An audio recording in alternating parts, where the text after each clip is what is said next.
কেমন আছো খালা? আর কেমন আছি? ভালো নাই রে মা, ভালো নাই। হ্যাঁ মিনু, তোর না সকাল সকাল আসতে বলছিলাম, এত দেরি করলি কেন? আমি আম্মারে কইছিলাম, কিন্তু আম্মা ঘরে সব কাজ শেষ করে তারপরে রওনা দিছে। চল ঘরে চল। আরে আপা, ঘরে পড়া যাবো, তুমি জরুরি খবর দেন তো সেটা আগে কও। আমার সব স্বপ্ন শেষ হয়ে গেছে রে বোন। আমার ছেলে, আমার রবিন এত বড় সর্বনাশ করে দিছে। রবিন কি সর্বনাশ করছে? আমার স্কুলের যে দপ্তরি কাশেমের মাইয়া রূপার সাথে রবিন প্রেম করে, এই জন্য ঢাকাতে সে থাকলো না, চাকরি ছেড়ে গ্রামে চলে আসলো। অথচ বিশ্বাস কর মিনু, এই মেয়েটা একটু লেখাপড়ায় ভালো দেখা, তার পড়াশোনার খরচ থেকে শুরু করে তার কত খরচ ছিল সবকিছু আমি সাহায্য করছি, আর সেই মেয়েটাই আমার এত বড় সর্বনাশ করলো। আপা, তুমি মাস্টার হইয়া ছাত্রছাত্রী পড়াইতে পড়াইতে তোমার মাথা পুরাই গেছে। দুনিয়া আগের মতো নাই আপা, উল্টায় গেছে। তুমি যাদের বেশি উপকার করবা তারাই তোমার ক্ষতি করবো। মাস্টার কাকি, আপনি আমাদের বাড়িতে খবর পাঠালে কিন্তু আব্বাই আপনার সঙ্গে দেখা করতে যাইতো। আমাদের বাড়িতে যাওয়ার দেখি তোমাদের অনেক শখ, তোমার আব্বাকে ডাকো। আচ্ছা ঠিক আছে, আমি আপনার একটা চেয়ার এনে দিই, আপনি বসেন। রূপা, আমি বসতে আসি নাই, কাসেমকে ডাক দাও। হ্যাঁ, ডাক দিতেছি। আব্বা, আব্বা, রে মা, তোমার মেয়ে যে কাজ করছে, আমার না আসার কোনো উপায় আছে? ম্যাডাম বিশ্বাস করেন, আমি কিছুই জানতাম না এই বিষয়ে। তুমি জানতে কি জানতে না সেটা জানার জন্য কিন্তু আমি এখানে আসি নাই। আচ্ছা কাসেম, তুমি আমার একটা কথা বলো তো, খুব অন্যায় করছি আমি না?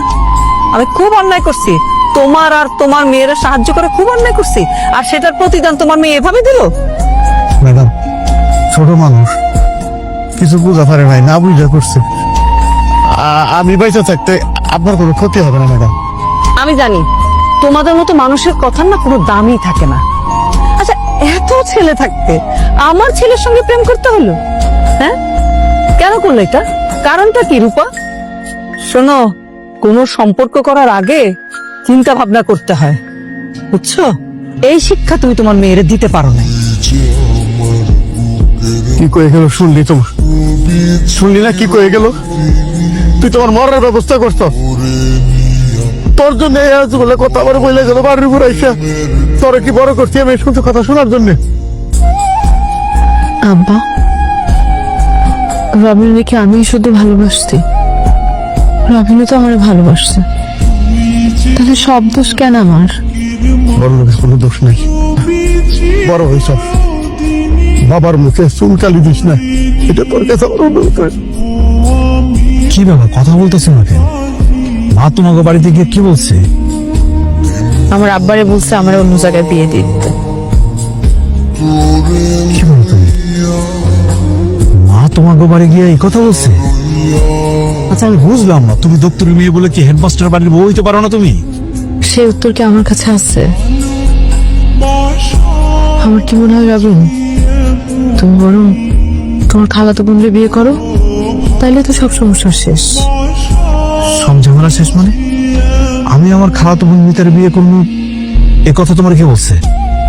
আমি শুনছি তাই বললাম। তুমি শুনছো বলে দেখে সবকিছু হয়েছে গো? তাহলে আমি তোমার কাছে আসলাম কেন? সত্যি করে বলো তো, তুমি কি চাও? আমি কি চাই সেটা যদি হইতো তাহলে তো আর কোনো সমস্যাই ছিল না। তোমার মা আমারে বলছে আমি যাতে অন্য জায়গায় বিয়ে করি, নাহলে ক্ষতি হবে। তুমি বলো আমি কি করব? বাবা, আমি আজকে একটা ফাইনাল ডিসিশন নিব। আমি তো জানি কোনো লাভ নাই।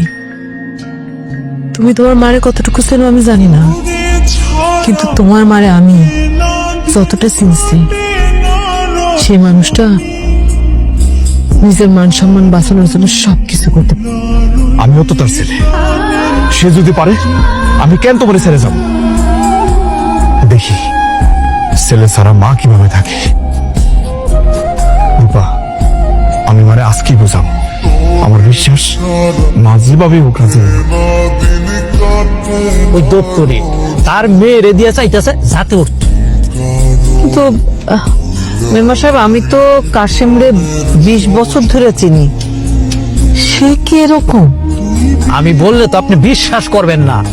বিশাল কিছু করতে হইলে তবে আগে থেকে প্ল্যান করতে হয়। যেটা শুরু করছে এখন তার মায়ারে দিয়ে। তা অবশ্য ঠিক। আমার বোনের মেয়ে আসছে না, মিতা, সেও তাদেরকে একসাথেই দেখছে। কি করবো আমি বুঝতে পারতেছি না। রবিন তো কোনো কথাই শুনে না। আচ্ছা, যদি আমারে না জানে না, দপ্তরের মেয়েরা যদি রবিন বিয়ে করে ফেলে তখন?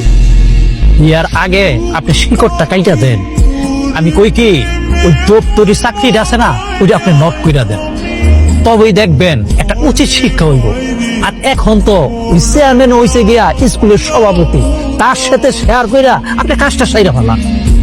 চেয়ারম্যান যদিও আমারে ভালো চোখে দেখে না, তারপর নিজের স্বার্থের জন্য আমি ওনার সাথে কথা বলবো।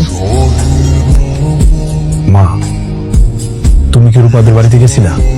হ্যাঁ, তুমি কি ওই বাড়িতে গিয়ে বলে আসছো যে রূপার অন্য জায়গায় বিয়ে দিয়ে দিতে, বিয়ের যা টাকা পয়সা লাগবে তুমি দিবা, এই কথা বলছিলা? আমার সব কথার কৈফিয়ত কি এখন তোরে দিতে হবে? মা, তুমি তো আমার ভালো চাও, যেখানে গেলে আমার ভালো লাগবো সেই বিষয়টা তুমি মানতে পারতেছো না কেন? কারণ আমি তো একটা সমাজে থাকি, সমাজের সব মানুষজনকে নিয়ে আমার চলতে হয়। আমার নিজের একটা অবস্থান আছে, সেই অবস্থান থেকে আমি নেমে যেতে পারি না। আর তুই আমার ছেলে হইয়া এমন একটা কাজ করলি যেটার জন্য আমি লজ্জায় মানুষের মুখ দেখাইতে পারবো না।